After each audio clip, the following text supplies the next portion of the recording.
दोस्तों, आज मैं आप सबके बीच में एक छोटा सा अनुभव शेयर करने वाला हूँ। अनुभव मेरा निजी अनुभव है और यह अनुभव आप सबके बीच में साझा करने का मूल उद्देश्य ये है कि इंसान की महत्व को समझे। मैं किसी दिन एक शादी समारोह में गया हुआ था, तो जहाँ भोजन की व्यवस्था थी वहाँ काफ़ी भीड़ था। तो मैंने सोचा कि थोड़ी देर बाद भोजन करूँगा, इसलिए मैं जहाँ से उस भोजन वाली व्यवस्था से गेट के पास आके खड़ा हो गया, जहाँ से व्यक्ति अंदर आ रहे थे, जा रहे थे। वहाँ जो ही खड़ा हुआ, मैंने देखा कि एक व्यक्ति अपशब्द कुछ बच्चों को कह रहा है और वो बच्चे भाग रहे हैं।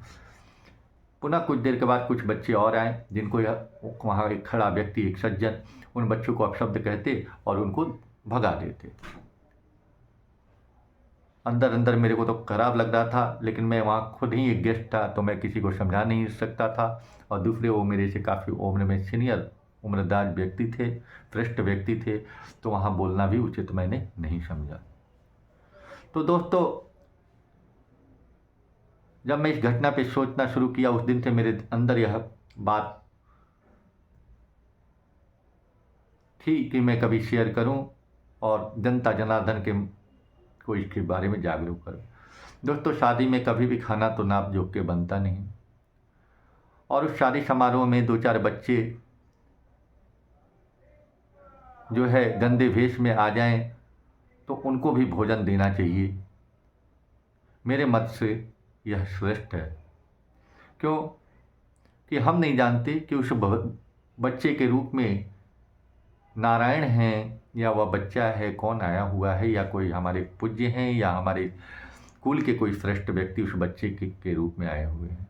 तो कभी भी शादी समारोह हो या कोई भी यज्ञ हो, तो कोई भी व्यक्ति बिन बुलाए भी आए तो आप भोजन जरूर पूछे, क्योंकि आप तो भोजन में निमंत्रण देकर लोगों को बुलाए हो।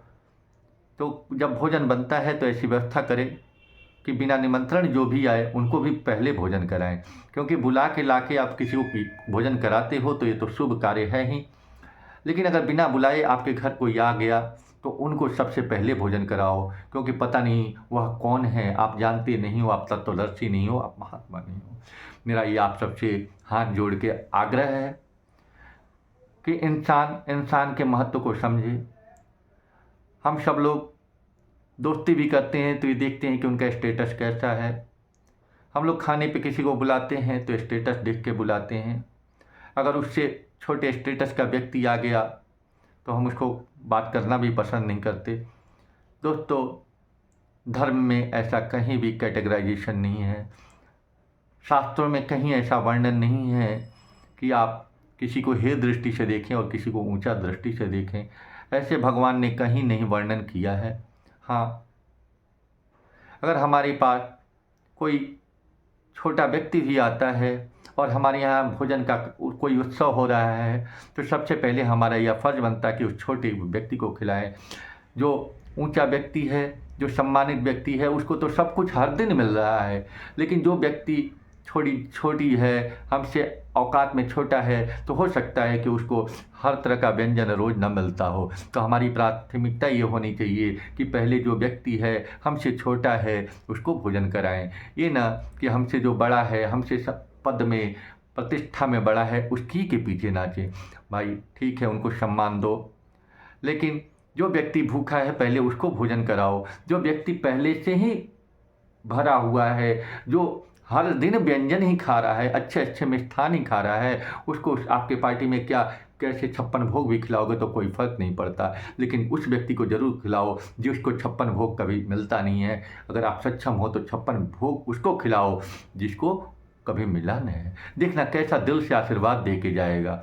तो भाई, इस प्रथा को बंद करनी चाहिए। यही मैं आप सबके बीच में कहने वाला हूँ कि अगर भोजन की व्यवस्था कर रहे हो, कोई उत्सव कर रहे हो, तो जो आए उसको भोजन जरूर दो, और बिना बुलाए जो आए उसको पहले खिलाओ। मेरा कहने का तात्पर्य है कि बिना बुलाए जो आया है उसकी भूख है, और जिसको बुलाए हो वो तो ऑलरेडी उसका पेट भरा हुआ है। तो मेरे मालिक, मेरे जो भी प्रेमी सुन रहे हैं, मैं उनसे आग्रह करूंगा कि इसको ज़्यादा से ज़्यादा लोगों तक पहुंचाएं और इसको अपने से शुरुआत करें। इसी के साथ मैं आपसे विदा लूँगा। जय